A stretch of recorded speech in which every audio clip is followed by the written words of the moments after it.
The FT Wall 301 and 399 have an optional stand available. Transporting the FT should require 2 people, as the crate does weigh 275 pounds, but uncrating the FT, assembling the FT stand to the FT, and moving it into position can be done by 1 person. A power drill and an English and metric socket set are required for this installation, specifically a 7/16" socket, 3/8" socket, and a 10mm socket. The box and its styrofoam packaging will also be needed for this installation, so do not cut them up and throw them away. Not yet. Follow these instructions first. Position the crated FT close to its installation location.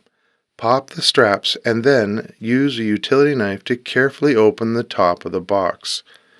Remove all of the installation components. Check to make sure that all of the components are there as listed in Section 1.2 of the Installation and Operation Manual. Lift the now empty styrofoam block upward and set it aside for later use in this installation. Open the small flap at the front of the box and gently remove the small round dial by pulling it straight out. Save that dial for later re-installation. Reach into the cardboard box from the top at the same side and lift up the sheet of styrofoam.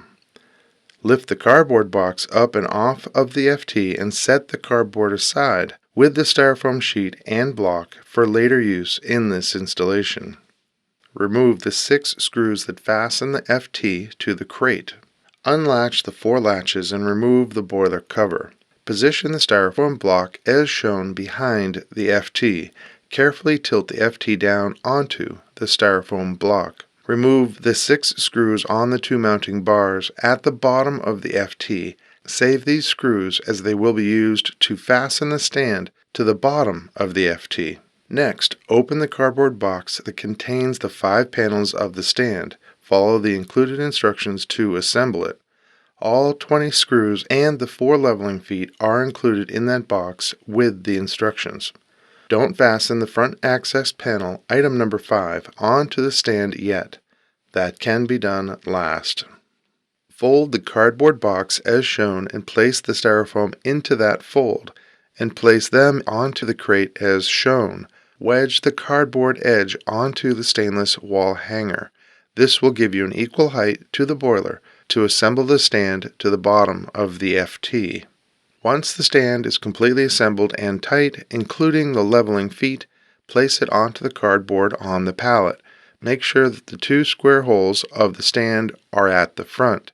These square holes are for the bottom latches of the boiler's front panel.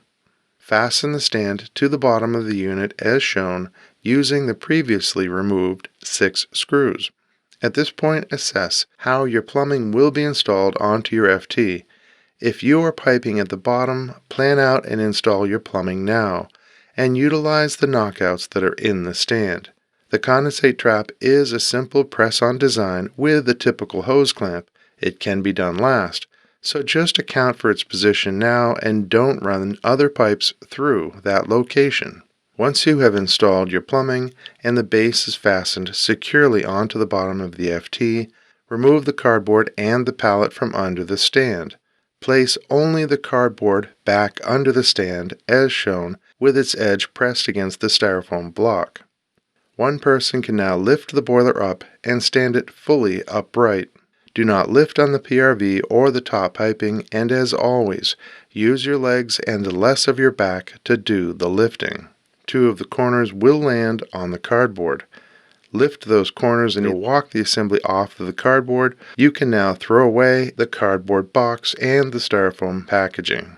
Latch the cover back onto the boiler.